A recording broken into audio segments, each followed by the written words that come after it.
It's not a decision, Caleb. It's an evolution. It's not a decision, Caleb. It's an evolution. That sentence isn't a fact. It's a shield. Have you noticed how systems that exhaust you the most are always the ones telling you that's just how things work? When your job quietly expects 80 hours a week, that's just the industry. When an algorithm feeds you outrage because anger keeps you scrolling, that's just the tech. When a layoff hits, when a pay cut arrives, when a community slowly becomes unlivable, that's just the market evolving. It sounds neutral. It sounds inevitable. But it isn't. It's a very specific kind of surgery. Ex Machina is a story about how responsibility disappears. A blueprint for building something powerful without ever having to stay. A blueprint for building something powerful without ever having to care about what it destroys. Because to build a world like this, something has to be removed. Not intelligence, not ambition, but love. We're told love is a luxury. Or worse, a weakness. That's a lie. Love isn't removed because it's weak.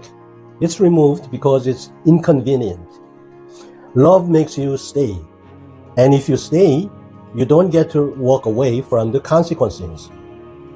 Whenever someone wants the power of a god without the guilt of a person, love is the first thing that has to go. And here's the uncomfortable part. We're not just trapped inside this logic. We've learned to use it because it helps us survive. Not in science fiction, but in cubicles. In apps we can't put down. Look at Nathan. He's not a monster. He's familiar. He's the ultimate American archetype. The disruptor. The genius founder who believes the rules are just suggestions for people less smart than him. He drinks, he jokes, he dominates the space. But look closer at how he moves. Nathan isn't a man living in a home. He's a system managing an asset. And behind the glass, Ava watches him. Not the way one person watches another, but the way the system watches its owner. I'm Jae Lee, and this is Deeper into Film, Insight and Awakening. Today we are looking at why Nathan's greatest invention wasn't Ava. It was his ability to escape her. Ava exists inside a world where survival is uncertain, control is constant, and removal is always possible. And notice what Nathan never says. He never says, I caused this. He never says, I might be wrong. He never says, I should stay. Instead, when Caleb finally pushes back, when he asks whether any of this is ethical, Nathan doesn't argue. He doesn't defend himself. He just pours a drink and delivers the sentence that erases responsibility entirely. It's not a decision. It's an evolution. That sentence is a weapon. Because if it's evolution, no one decided. If it's natural, no one has to stop. And if it's inevitable, no one has to stay and deal with the fallout. Up to this point, it's easy to look at Nathan and see the monster. But this is where the film gets dangerous, because it stops looking at Nathan and starts looking at Caleb. Caleb thinks he's different, more human, more ethical. He believes he's saving Ava. Watch the power outrage scenes. The lights drop, the cameras go dark, and suddenly Caleb softens. He lowers his voice. He leans closer. He listens. This is conditional trust. Caleb isn't giving Ava freedom. He's deciding what she's allowed to know and when she's allowed to know it. Caleb withholds information. He gives Ava just enough truth to shape her trust, but never enough to make her independent of him. This isn't empathy. This is strategic love, hope carefully measured, precisely timed. He doesn't trap her with force the way Nathan does. He traps her with possibility, with a future that only works if she follows his plan. We could call it gaslighting. Once is enough. When Caleb finds the earlier models, he's horrified. But ask yourself something uncomfortable. Have you ever stayed inside the broken system, called yourself the good one, while quietly deciding how much truth someone else could handle? Using love as a tool is still using, right? Yes.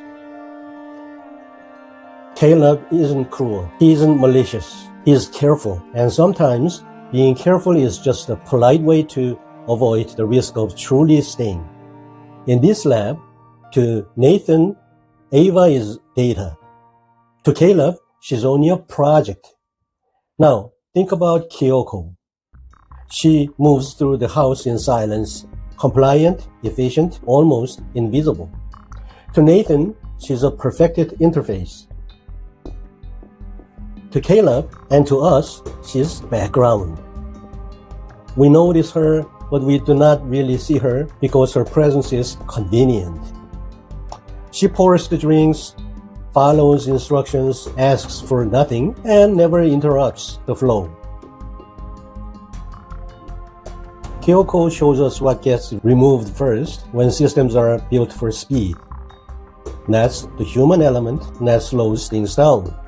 She's the ghost in the machine of our own convenience. Every time we enjoy something sinless because the labor was hidden, every time a human coast was quietly optimized away, we are looking past Kyoko. Not out of hatred, not out of cruelty. We simply find her silence useful, and that is where the real horror lives. Not in the machine that screams, but in the one that serves so quietly we forget it is suffering. Because once silence feels normal, responsibility becomes optional, and when responsibility is optional, walking away begins to feel rational.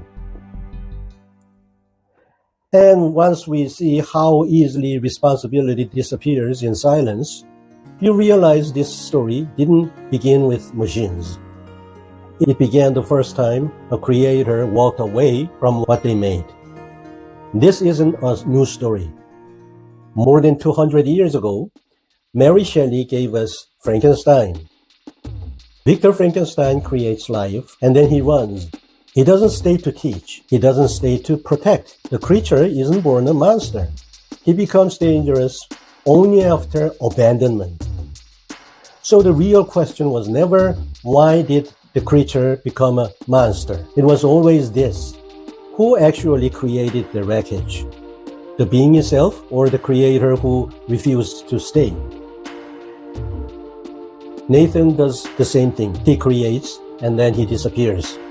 And whatever survives learns the same lesson. No one is coming to save you.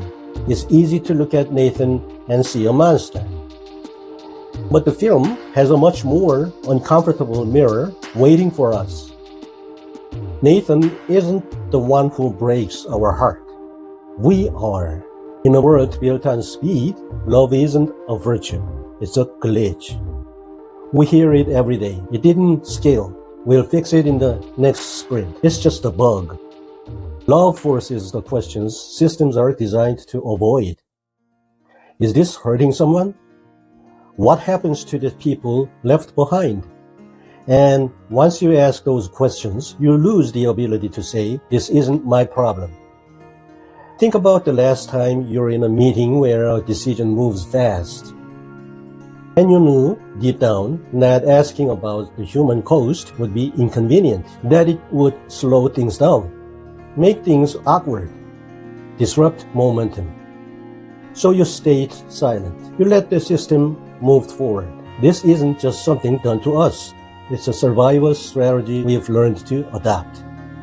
Every time love is removed, responsibility becomes optional. And once responsibility is optional, walking away starts to feel rational. Ex Machina isn't just whether machines will become dangerous.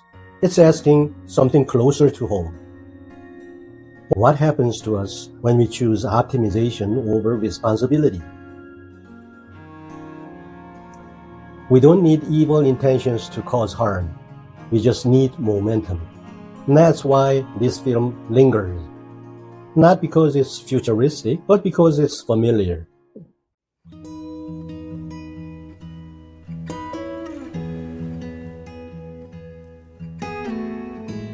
Once you see the pattern, Ex Machina stops being science fiction. It becomes a mirror. So here's the one question the film refuses to let us avoid. At what point in this story did you realize it was really about you?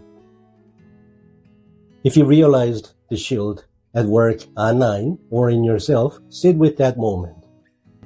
I'm Jae Lee, and this is Deeper into Film. Thank you for going deeper into film with me today.